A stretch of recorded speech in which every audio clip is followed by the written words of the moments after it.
Hello mga ka-technique. Ah, T-1 ko, kung nakikita nyo, umiilaw pa, ayan. Meron ako ditong isang electric drill, kinalas ko na, binaklas ko na. Ititrace ko kung ano sira nito. Ayan, binaklas ko na. Ititrace ko kung ano sira nito. Ngayon, bigla na lang daw itong tumigil. Pero ang nakita ko nung una, carbon niya, nalusaw na. Nagpabili na ako ng carbon, hinihintay ko. Pero, yung pag-uusapan natin kung paano mag-trace, mag-check ng ganitong gamit kung meron kayo. Kung may sira pang windings niya, switch niya, at saka cord. Yun lang naman ang titingnan natin eh. Cord, pagapang tayo, paakyat. Pag wala sa cord, sa switch. Tapos, dun sa carbon. Pag wala sa carbon, dito naman tayo sa magnetic windings niya. Tapos pupunta tayo sa kanyang mechanical. Etong mechanical niya. Yan. Yan ang mechanical. Ngayon, unahin natin tong electrical side niya. Okay, nakaset na to ng i-test natin sa line 1. Alamin natin kung may problema ang cord. Ang cord niyan, susundan mo lang tong dalawa, yung dulo, ito, nakita mo yung dulo, puti at saka itim. Yan, di ba? Nakita nyo, isang puti, isang itim. I-trace natin kung buo tong puti. Alamin natin kung buo yung puti, Ayan. Inilagay ko dun sa isa para matrace natin kung buo yung puti. Dito ay titingin. Kung umiilaw, ayan umiilaw, di ba? Okay. Pumalo yung needle, may deflect siya ng 7 ohms. 7 ohms. Correct? Tama, 7 ohms.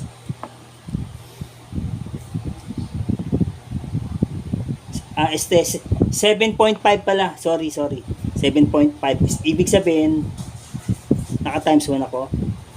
Yan. Ngayon, okay itong puti. Tignan man natin itong itim. Sundan natin yung itim. Ito yung itim, yung tornilyo. Yung tornilyong to, at saka to, yan ang dulo-dulo ng neto. Yan. Ipagsabay ko na para madali nating ma-determine. Ayan sabay na. Kailan umilaw to. Yan umilaw. Good pareho. Good. Ibig sabihin, wala tayong problema sa cord. Ngayon, akyat tayo, papunta naman tayo ng switch. Tignan natin kung may problema sa switch. Ang kukuhain mo dyan sa switch ay yung carbon, yung pinagkakapitan ng carbon. Ito, isa at saka yung isa pang carbon niya. So, ayan parang dulo lang yan. Ito ng itim at puti. Yan. Yan yun. Ito na rin ang reverse and forward niya. Itong dalawang to. Itong carbon. So, tingnan natin Malalaman natin kung dyan, malalaman mo rin kung buo yung switch. Okay.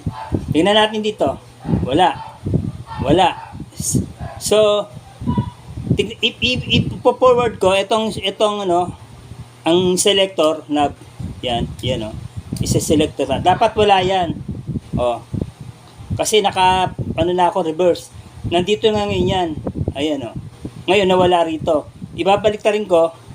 Babalik, magkakaroon ulito. Yun. Kabila naman.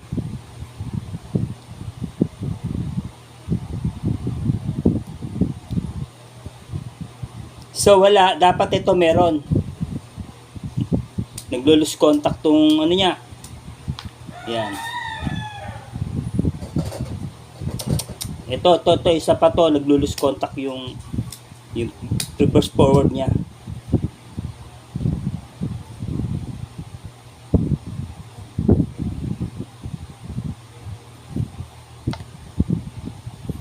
Dito yan magkakaroon. Yan. Yan, okay naman. Ibig sabihin, okay itong switch niya. Medyo may palyado lang ng konti itong switch na to. Malamang yung contact marumi na. Ganun lang naman to, mga pinapasukan niya ng alikabok o labang kung madalas sa simento to ginagamit, namumuti. May sumusingit lang dyan. Ang gagawin natin dyan, dudukutin natin yun tapos diliyain. Babaklasin yan. Ganun lang naman yon. So, ibig sabihin, okay na tayo rito sa cord, sa switch. Papunta naman tayo ng windings. Yung magnetic windings niya, alamin natin.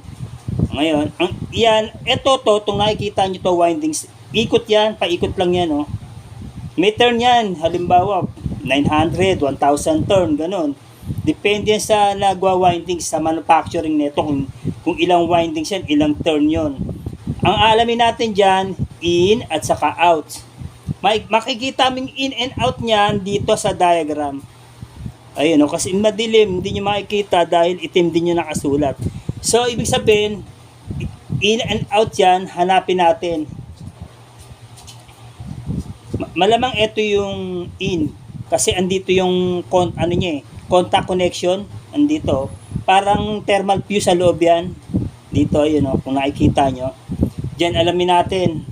Ito yung contact. Tapos, ang labas niya, dito. So, ito, yun. Nakapindot na ako, nilak ko na yan. Yan, ayan, nakalak na yan, naka-permanent na yan para hindi na ako pipindot. Yan. Asan yung isa? Where's the other one? Yan, mga friends. So, ibig sabihin, buo yung coil na to. Nakita nyo umilaw? Yan, umilaw.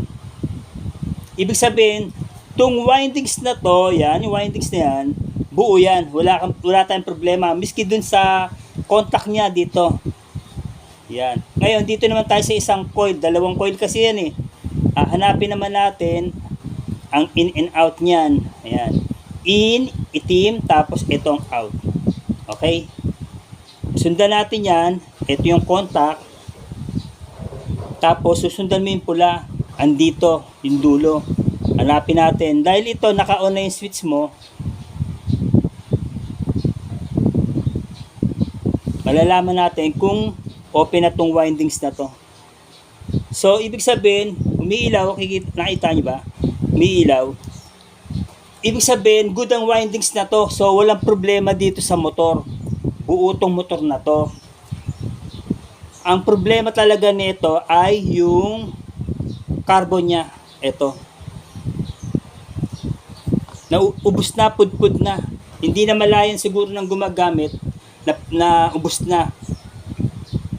Ito, nangitim na. Ang gagawin ko dyan, lilihain ko lang to. Lilinisin natin yan. Yan. Tapos to, linisin. Lalagyan to ng grasa. Yan. I-align ko to. Tapos okay naman ang bearing. Maganda pa naman tong goma. Tong goma, ito, babantayan nyo kasi pag yan nadidisalign. Halba, masyado nang numinipis, yung alignment niyan, didikit na to sa ito, didikit dito sa katawan niya dito sa loob. Doon magkakaroon ng unti-unting problema, kaya kailangan i-intact tong goma na to, hindi pa expanded. Tapos, ang sa pang problema nito, kalbo na rin yung niya, yung hammer niya, ayun kung napapansin nyo, hindi na masyadong kakagato. Dito halata na, lubog na yung bulitas. Yan ang panglipat niya, pang-lock niya. So, papalitan to kung gusto natin ibalik yung dating ganda ng serbisyo ng hammer, papalitan to at saka to. Pero siguro kontento na yung may-ari na lang siya, pang-drill na lang siya. Yan. Magagamit mo pa to pambutas. Pero pag sa mga sabato, yung hammer niya, hindi mo na mapapakinabangan kasi sa loob ay yung ngipin, pudpud na. Kumbaga sa ngipin bungal-bungal na. So mga friends, sana sa discuss natin na to may nakuha kayo, may may idea na kayo kung paano mag-trace ng coil, winding, switch. Okay naman yung capacitor kasi hindi na buo naman tong capacitor kasi hindi lalabas yung resistance yan kung ito ay open na rin. So, next time mga friends, thank you.